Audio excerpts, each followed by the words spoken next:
काही पोरं असं नाही का प्रत्येक पोरगा असंच करते, काही पोरं जेन्युइन अभ्यास करते. खरंच बघितले आम्ही, काही पोरं जेन्युइन अभ्यास करते.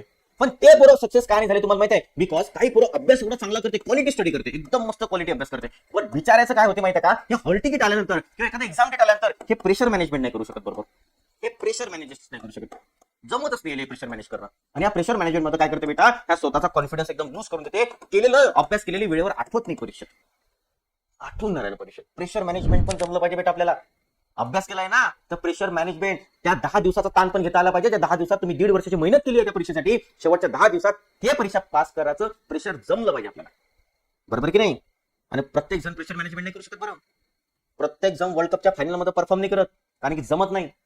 वर्ल्ड कपची फायनल होती ते, बरोबर आहे, प्रत्येकाला नाही जमत. ते जो मॅनेज करतो, जो स्वतःचं डोकं शांत ठेवतो, पेशन्स ठेवतो आणि प्रत्येक मॅच हे फायनल सारखेच खेळतो आणि फायनल सुद्धा प्रत्येक मॅच सारखंच खेळतो, तोच प्रेशर मॅनेज करतो.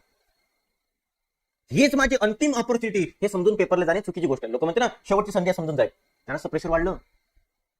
नॉर्मल, अरे मी अभ्यास केलाय, मी एक चॅलेंज पास करण्यासाठी चाललोय, होईन तर विन नाही तर नाही विन, असं कोणतं माझ्या जीवनात त्याबद्दल घडणार आहे? समजलं की नाही? आणि परीक्षा पास झाले म्हणजे जीवनात सक्सेसफुल झाले, अत्यंत चुकीची डेफिनेशन आहे.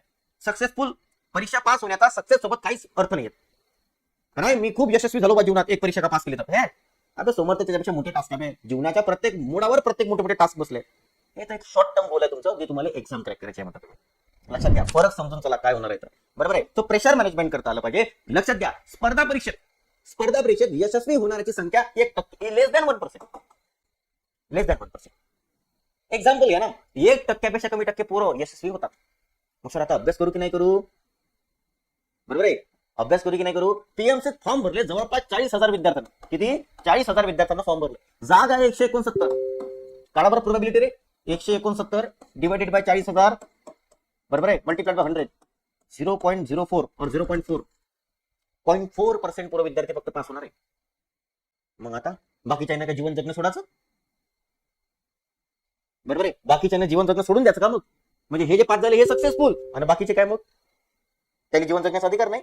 त्याचे आधार कार्ड बॅन होणार भारतातले? अजिबात नाही, सोडून द्या. दुसऱ्या सोबत स्पर्धा करणं, किती विद्यार्थ्यांना फॉर्म भरले आणि किती जागा आहे या गोष्टींचा विचार करणं सोडा. हेच आपल्या सर्वात मोठा आजपर्यंत चूक केली आपण.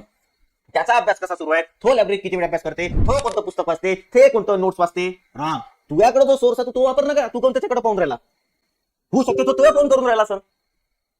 समजून राहिलं की नाही? ओके, म्हणून एकमेकाकडे पाहून गोष्टी करणं बंद करा. स्वतःची कॉम्पिटिशन स्वतःसोबत ठेवा. स्वतःकडून जेवढा अभ्यास करणं होतं तेवढा अभ्यास करा, पण इमानदारीने करा.